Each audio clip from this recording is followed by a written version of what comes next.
Hello friends, once again welcome to my YouTube channel Best Knowledge. First of all, please don't forget to like and comment my video. So आज हम पढ़ रहे हैं BSc fourth semester में maths का chapter number 4, जिसका ये lecture number 1 है। BSc फोर्थ सेमेस्टर में मैथ्स की 2 बुक लगी हुई हैं, जिसमें से फर्स्ट बुक का ये चैप्टर नंबर 4 का लेक्चर है। फर्स्ट बुक का नेम है डिफरेंशियल इक्वेशन। सो चैप्टर नंबर 4 का नेम है partial differential equation of second order with variable coefficient. अगर आपको इसके प्रीवियस के चैप्टर्स के लेक्चर्स देखने हैं तो मैंने उसकी बनी बनाई प्लेलिस्ट का लिंक डिस्क्रिप्शन में दे दिया है, आप वहाँ से जाकर मेरे प्रीवियस के सारे लेक्चर्स देख सकते हैं। सो आज हम BSc फोर्थ सेमेस्टर में मैथ्स का चैप्टर नंबर 4, जिसका लेक्चर नंबर 1, उसमें हम इस चैप्टर नंबर 4 में डिस्कस करेंगे। तो फर्स्ट ऑफ ऑल हम डिस्कस करेंगे partial differential equation of second order with variable coefficient के बारे में, कि partial differential equation of second order क्या होती है। सो मैं यहाँ पर नोट करती हूँ उसकी डेफिनेशन, फिर आपको एक्सप्लेन करूँगी। सो देखिए फ्रेंड्स, मैंने यहाँ पर डेफिनेशन नोट की है। Any equation in the form of f(x, y, z, p, q, r, s, t)। इसका मतलब है कोई भी इक्वेशन किस फॉर्म में हो, अगर वो इस फॉर्म में हो, इसका मतलब है उसका जो फंक्शन हो वो x, y, z and p, q, r, s, t इन सारे वेरिएबल्स में हो, तो उस फॉर्म को हम partial differential equation of second order with variable coefficient कहेंगे। ठीक है, जो फंक्शन हो उसमें ये सारे वेरिएबल्स हो सकते हैं, x, y, z, p, q, r, s, t। The complete solution of these equation will contain two arbitrary functions. क्या है इसमें, ये भी बोल दिया इन्होंने कि जो कंप्लीट सॉल्यूशन होगा इस इक्वेशंस का वो क्या कंटेन करेगा, 2 आर्बिटरी फंक्शंस। क्या कंटेन करेगा, 2 आर्बिटरी फंक्शंस, कोई भी 2 आर्बिटरी फंक्शंस। सो इसमें कोई फॉर्मूले नहीं है, इस चैप्टर में कोई फॉर्मूले नहीं है, सिर्फ नॉर्मल क्वेश्चंस हैं, इजी क्वेश्चंस हैं। सो हम इसके क्वेश्चंस पे आते हैं डायरेक्ट। मैं आपको क्वेश्चन समझाती हूँ। सो देखिएगा फ्रेंड्स, मैंने यहाँ पर क्वेश्चन ये नोट किया है, s इक्वल्स टू के x/y plus a। So first of all आप देख रहे हैं इसमें फंक्शन क्या है, किस वेरिएबल के फंक्शंस हैं, x है, y है एंड s है। यहाँ पर कितने सारे वेरिएबल्स हैं, तो इसका मतलब ये पार्शियल डिफरेंशियल इक्वेशन है। अब ये सेकंड ऑर्डर की है, ये कैसे पता चलेगा आपको, ये ऐसे पता चलेगा। मैंने अपने प्रीवियस वाले वीडियो में, प्रीवियस वाले लेक्चर में आपको बताया था कि s को हम क्या लिख सकते हैं, s के प्लेस पर हम क्या पुट कर सकते हैं, या s को हम क्या लिख सकते हैं। सो मैं अगेन यहाँ पर आपको बता देती हूँ s को आप क्या लिख सकते हैं। s को लिख सकते हैं del 2z bye del x del y। ये मैं अपने प्रीवियस लेक्चर में बता चुकी हूँ। सो s को आप लिख सकते हैं del 2z over del x del y equals to x y plus a। So यहाँ जब हमने s को कन्वर्ट करा इस वैल्यू में, तो आपको यहाँ पर कितनी पावर की डिफ्रेंसिएशन मिल रहा है, 2 पावर का डिफ्रेंसिएशन मिल रहा है। इसका मतलब ये सेकंड ऑर्डर की जितने पावर का आपको डिफ्रेंसिएशन मिलता है, पार्शियल डिफ्रेंसिएशन मिलता है, वो उस के ऑर्डर होता है। तो यानी कि ये सेकंड ऑर्डर की पार्शियल डिफरेंशियल इक्वेशन है। ये चीज़ें क्लियर रखना बहुत ज़रूरी होता है। सो ये आपको आई थिंक क्लियर हो गया होगा। उसके बाद यहाँ तक क्लियर है। उसके बाद सिंपली सॉल्व करेंगे, क्या करेंगे, दोनों साइड हम इंटीग्रेशन करेंगे। सो हम यहाँ लिख देते हैं on integration both the side, दोनों साइड हम इंटीग्रेशन करते हैं। ठीक है, दोनों साइड हम इंटीग्रेशन करते हैं। सो इंटीग्रेशन करेंगे del 2z bye del x del y is equal to integration of x over y plus a। ठीक है, हम यहाँ पर x के रिस्पेक्ट में करेंगे।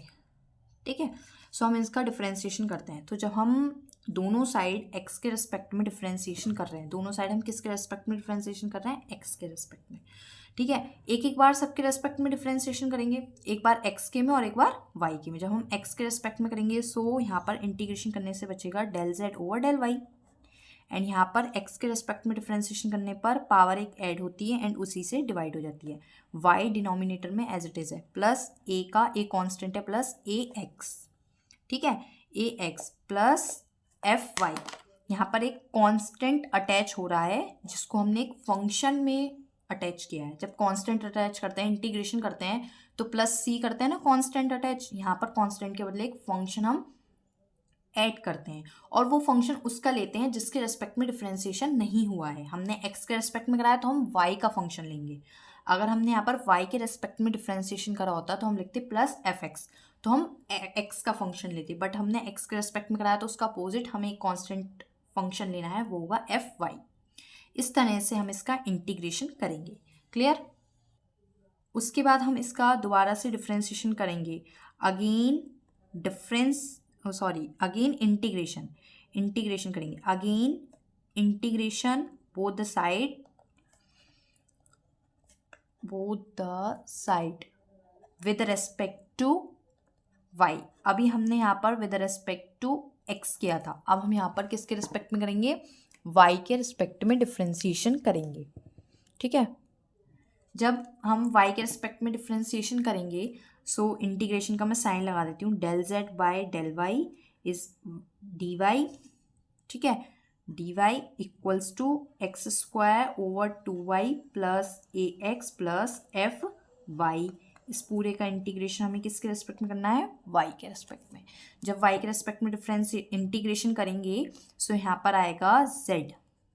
ठीक है, इंटीग्रेशन एंड देन जब हम इसका इंटीग्रेशन करेंगे तो एक्स स्क्वायर कॉन्स्टेंट की तरह एंड 2 भी कॉन्स्टेंट की तरह, x square by 2, 1 over y का इंटीग्रेशन वाई के रेस्पेक्ट में log y plus a x constant and एक वाई आ जाएगा यहाँ पे। और फंक्शन का इंटीग्रेशन करना है तो फंक्शन का इंटीग्रेशन हमने ऐसे लिख देंगे, इंटीग्रेशन ऑफ एफ वाई, क्योंकि फंक्शन का हम इंटीग्रेशन नहीं कर सकते सो हमने यहाँ लिख दिया integration of f y plus एक और फंक्शन कांस्टेंट टर्म अटैच होता है तो यहाँ पर हम कांस्टेंट के बदले क्या अटैच करते हैं? फंक्शन। तो हमने एक नया फंक्शन ले लिया साई, और किसके रिस्पेक्ट में लेंगे? एक्स, साई एक्स, क्योंकि अब हमें यहाँ पर वाई के रिस्पेक्ट में इंटीग्रेशन हुआ है तो हम उसको उल्टा लेते हैं एक्स।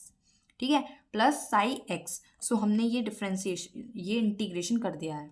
ठीक है, उसके बाद इंटीग्रेशन करने के बाद ये आपका आंसर आ चुका है, बट इसको थोड़ा सा और सिंप्लीफाई करके लिख सकते हैं। वो कैसे? देखिए नेक्स्ट पेज पर मैं आपको बताती हूँ। वो इस तरह से z इक्वल्स टू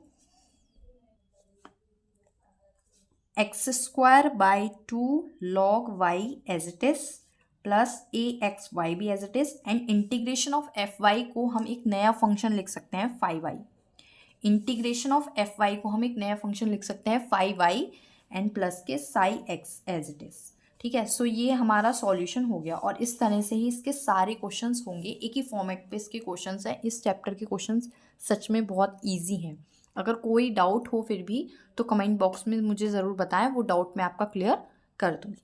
ठीक है, सो और क्वेश्चन करते हैं, एक क्वेश्चन और करते हैं जिससे कि आपका कॉन्सेप्ट क्लियर हो जाएगा। ठीक है, सो देखिएगा फ्रेंड्स, मैंने यहाँ पर नेक्स्ट क्वेश्चन भी नोट किया है, t minus x q equals to k x square. So first of all आपको ये पहचानना है कि ये पार्शियल डिफरेंशियल इक्वेशन है। कैसे? देखिए इसमें वेरिएबल्स क्या आ रहे हैं, t आ रहा है, x आ रहा है, q आ रहा है, x आ रहा है। सो इसका मतलब मैंने आपको बताया था यहाँ पर x भी आ सकता है, t भी आ सकता है, q भी आ सकता है। तो ये फंक्शन बन रहे हैं, इसमें ये सारे वेरिएबल्स हैं, तो ये पार्शियल डिफरेंशियल इक्वेशन है। अभी किस ऑर्डर की है, सो देखिएगा मैं इसको लिख कर देखती हूँ फिर मुझे पता चलेगा किस ऑर्डर की है। सो t को मैं लिख सकती हूँ d q over d y, ये भी मैं अपने प्रीवियस वाले लेक्चर में नोटेशन बता चुकी हूँ, minus x q equals to k x square. So एक इक्वेशन बन रही है, अगर आप ध्यान से देखें, d q over d y minus x q equals to k x square, ये इक्वेशन होती है लीनियर इक्वेशन। इसको लीनियर इक्वेशन बोलती हैं। अगर इस फॉर्मेट में कोई आपको इक्वेशन मिलती है सो आप उसको क्या बोलते हैं? Linear equation. सो मैं यहाँ पर लिख देती हूँ विच इज़ लीनियर इक्वेशन। ठीक है, इन क्यू, ये क्यू में है बिकॉज यहाँ पर देखिए क्यू ये मिल गया।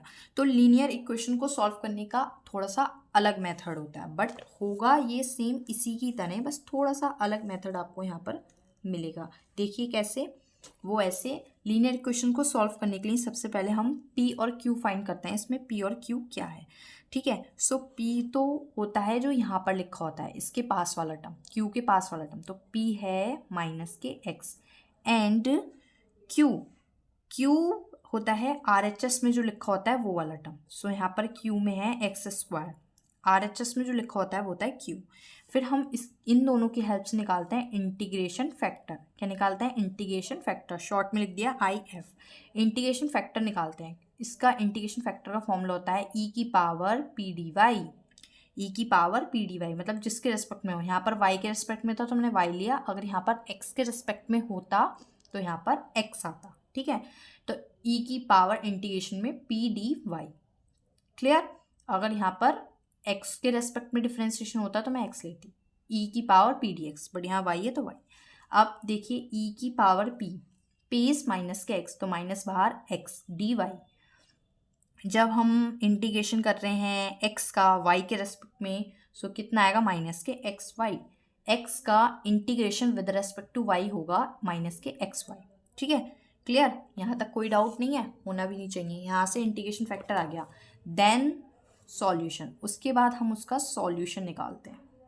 सॉल्यूशन क्या निकालते हैं, इस इंटीग्रेशन फैक्टर के हेल्प से ही। कैसे, सॉल्यूशन के लिए एक फॉर्मेट होता है इंटीग्रेशन फैक्टर क्रॉस क्यू, जिसमें लीनियर इक्वेशन है जिस वेरिएबल में वो। अगर ये लीनियर इक्वेशन पी में होती तो हम यहाँ लिखते क्रॉस पी, बट ये लीनियर इक्वेशन क्यू में है तो हम लिखेंगे integration factor cross q equals to whole integration factor cross q d y plus एक कांस्टेंट अटैच कर दिया हमने f x. Clear, integration factor हमने फाइंड किया है ई की power minus k x y, रख दो q as it is equals to integration factor minus k x y into q, q is x square d y plus f x and whole integration. So ये वाला term तो as it is रहेगा, e की power minus x y dot q. इधर हमको integration करना है। सो देखिए y के रिस्पेक्ट में कर रहे हैं, एक्स स्क्वायर तो कांस्टेंट की तरह ट्रीट होगा एज इट इज, ई की पावर माइनस एक्स वाई का ई की पावर एक्स वाई और माइनस का x नीचे। ठीक है, ये इंटीग्रेशन हो गया है। यहाँ पर एक f x as it is constant term चल रहा है। उसके बाद ई की power minus x y as it is, q as it is, यहाँ से एक पावर कैंसिल, कितना बचेगा x, वो भी माइनस के, एंड देन ई की power minus k x Y से ई की पावर एक्स वाई भी कैंसिल हो जाएगा। सो यहाँ पर ई की power minus k x Y से ई की पावर एक्स वाई कैंसिल कर दीजिए, माइनस का x और साथ में क्या बचेगा आपका प्लस के एफ एक्स। ठीक है, यहाँ पर एफ एक्स के साथ क्या आएगा, ई की पावर एक्स वाई भी आएगा। ठीक है, उसके बाद आप इसको लिख दीजिए क्यू, क्यू को क्या लिख सकते हैं, del z over del y, del z over del y q को लिख सकते हैं minus k x plus e की power x y f x. ये आपने निकाल लिया है इसका सॉल्यूशन। क्यू को del z over del y लिख सकते हैं, ये मैं अपनी प्रीवियस वाली वीडियो में भी बता चुकी हूँ। उसके बाद इसका इंटीग्रेशन करते हैं, ऑन इंटीग्रेशन।